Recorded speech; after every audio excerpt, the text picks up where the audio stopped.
donne maintenant la parole à Madame Ratajczak, qui est, comme on l'a dit, médiatrice régionale des entreprises. Merci beaucoup. Alors, ma tâche est de vous présenter la médiation des entreprises qui couvre deux domaines, la médiation interentreprise et la médiation de la commande publique. Un petit peu d'histoire. Bon, notre objectif est surtout de faciliter la résolution des litiges contractuels. Alors, entre entreprises privées et entreprises publiques, on va dire. Et je vous parlerai très vite, si on a le temps, de comment on transforme les pratiques. On a deux missions, une mission de médiation et une mission d'animation. Un petit historique vite fait. La médiation interentreprise a été créée en avril 2010, après les États généraux, parce que les entreprises les petites entreprises se sentaient maltraitées par les grandes entreprises. Je dis bien mal, elles se sentaient maltraitées. Elles n'ont pas dit « les grandes entreprises ne respectent pas la loi ». Elles se sentaient maltraitées. Et par rapport à tout ce qui s'est dit avant, ça me fait écho au sentiment à la justice, au concept de justice qui a au moins trois principes, le principe philosophique, le principe juridique et le principe moral. Et on a, philosophie, je vous renvoie à Platon avec la vertu suprême qu'est la justice. Le juridique, on en a beaucoup parlé. Et au niveau moral, il y a toutes les expériences de psychologie sociale qui montrent que, pour nous, les hommes, il y a quelque chose, et les femmes, il y a quelque chose d'important, c'est le sentiment de justice qui est le mieux réparti dans l'humanité. Et quand on n'a pas ce sentiment de justice, ça ne va pas. C'est un peu ce qui a été évoqué aussi par les précédentes personnes. La création des marchés publics, ça a été évoqué tout à l'heure, créée en 2012, donc avant les derniers textes qui sont sortis. On a aussi une extension sur l'innovation et tout ça a été mis dans un pot commun, le médiateur des entreprises, en début d'année, ici, 2016. Un petit rappel juridique, mais ça a été fait ce matin, on a beaucoup parlé du contexte. Donc, au niveau européen, la directive européenne de 2008, chez nous, on avait la loi de 95, mais tout ça a conduit à une traduction en droit français avec l'ordonnance de 2011, le décret de 2012 pour les matières civiles et commerciales, et puis depuis le 18 novembre 2016, dans le Code de justice administrative. Donc, la médiation des entreprises qui couvre les deux domaines est donc couverte par différents textes.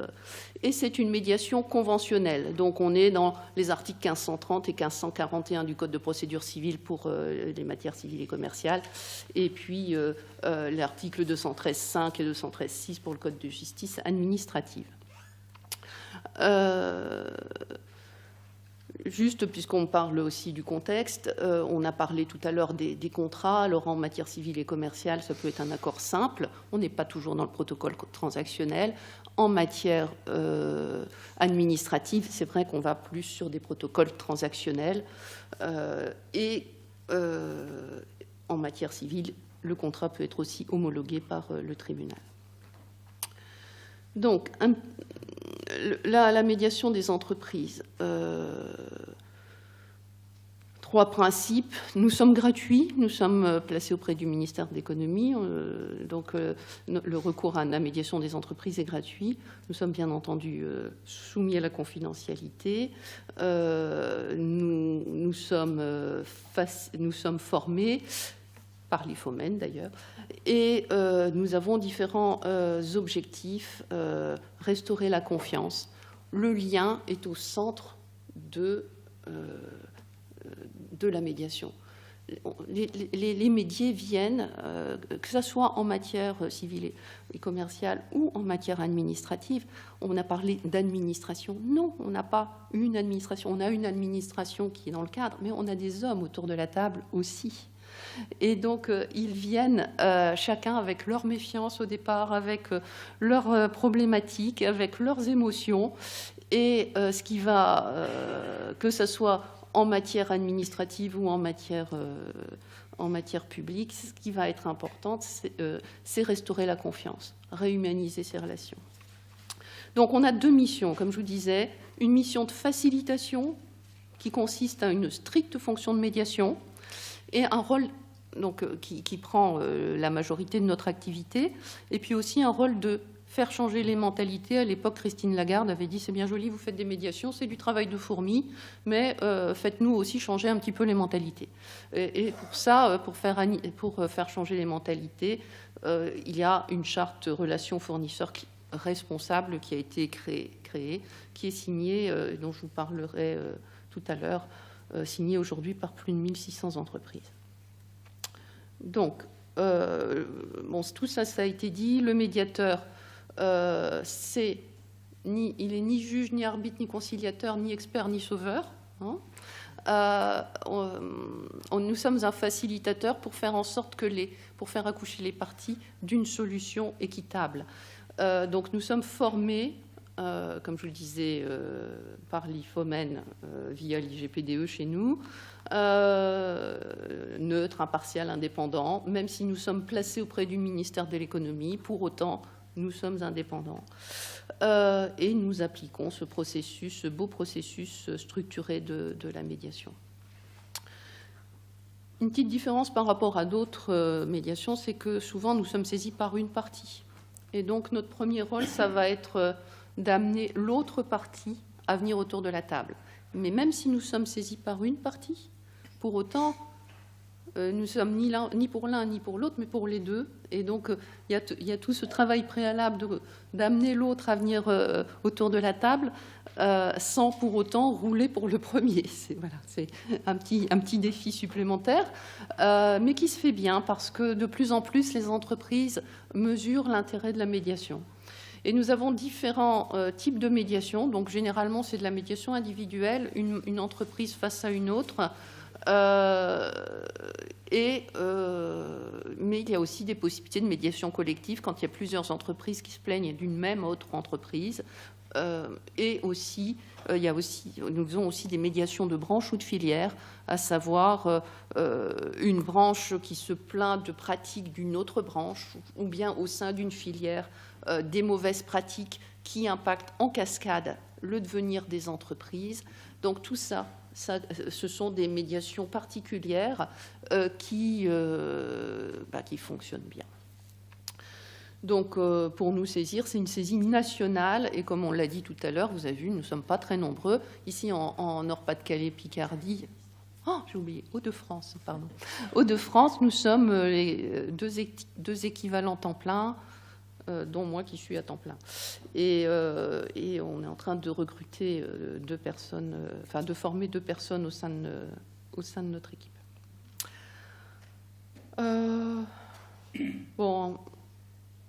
Je vais vous parler ensuite rapidement de comment ça se passe en termes de marché public, mais je vous dis rapidement aussi comment ça se passe sur la saisine. Hein. Donc, dépôt en ligne, on qualifie si c'est bien un dossier de médiation. On a des fois des choses qui nous arrivent qui ne sont pas du tout dédiées à la médiation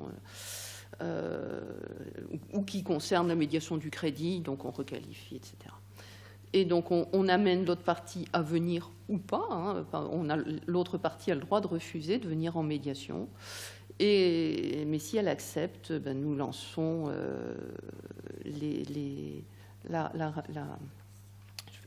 nous lançons la médiation. Alors, en marché public, qu'est-ce qui se passe? Quels sont les types de médiation que nous avons? Je vous présenterai les chiffres nationaux ensuite. Ici, au niveau de la région, c'est l'année dernière pour Hauts-de-France. Au total, donc, interentreprise et marché public, c'est une bonne centaine de dossiers que nous avons reçus. Et le taux de réussite, 75%. Dans cette centaine de dossiers, il y en a à peu près la moitié qui concernent les marchés publics. Sur 3 grands thèmes, les délais de paiement.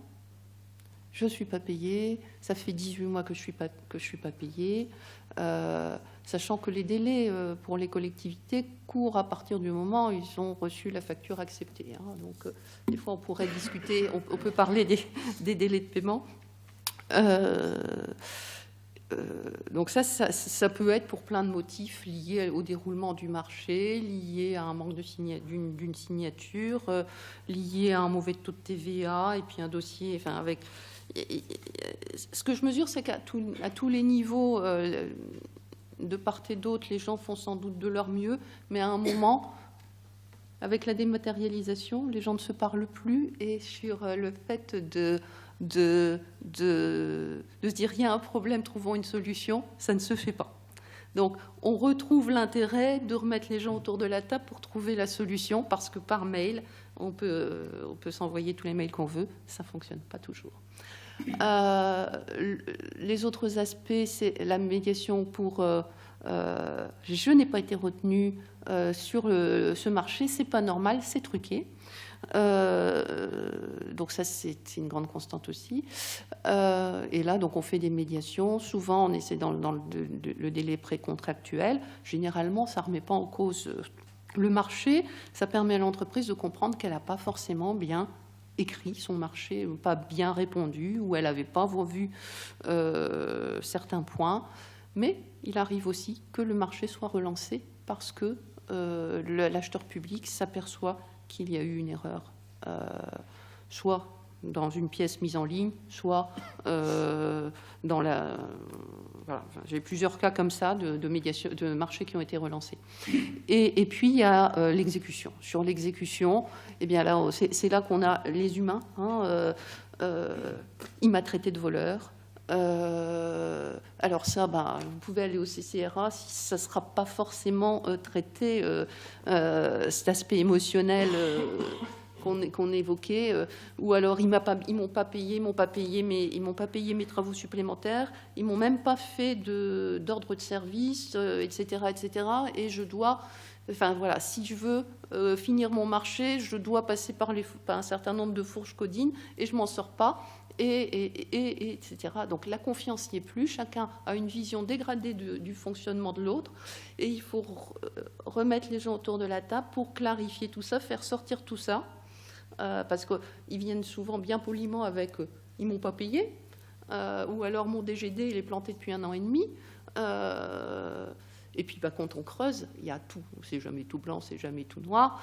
Et chacun a ses motifs. Donc, c'est quoi le litige? On commence par ça. C'est quoi le litige? Vraiment. Donc, et souvent, sur ces marchés de travaux, ça prend plusieurs réunions pour être sûr, pour faire le tour de l'ensemble des litiges. Et généralement, ce que je trouve intéressant, c'est que quand on prépare le dossier, on regarde bien le système. C'est quoi le système? C'est pas seulement le point d'entrée, c'est quoi le système?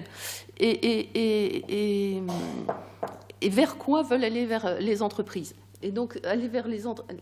Ce qui est vraiment surprenant, oui, c'est que le temps passe très très vite en médiation, et que... mais que je suis toujours surprise de la créativité des deux parties. Quand elles ont réussi à évacuer les points de litige, c'est qu'elles ont une créativité dans les solutions extraordinaires. C'est jamais forcément ce que j'ai envisagé. Bon, alors, très très vite, je vous montre quelques chiffres. Ça, c'est comment faire changer les relations, c'est travailler en amont. Je passe, je vous donne juste quelques éléments. Ça, c'est depuis 2010 l'évolution du nombre de nos saisines. Pardonnez-moi, madame, est-ce que vous pouvez conclure, s'il vous plaît? Je vais conclure. C'était juste vous montrer qu'il y a essentiellement des TPE et des PME qui nous saisissent. Et là, sur ce petit schéma, les couleurs claires qui sont sur le haut, ça concerne les couleurs qui sont sur le haut des diagrammes concerne les marchés publics, la commande publique. Donc, vous voyez, c'est quand même relativement équilibré entre interentreprises et marché public. Voilà. Ça vous va? Très bien. Vous pourrez m'envoyer le document, parce qu'on pourra éventuellement aussi le mettre en ligne avec la captation vidéo. Voilà, merci.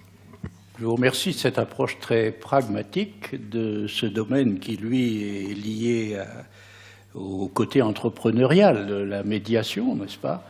Et d'ailleurs, le sigle direct est intéressant, même s'il y a une apparente faute d'orthographe par rapport au terme. Ça veut dire qu'on évite effectivement le recours au juge et que l'on entend les doléances comme vous l'avez parfaitement expliqué.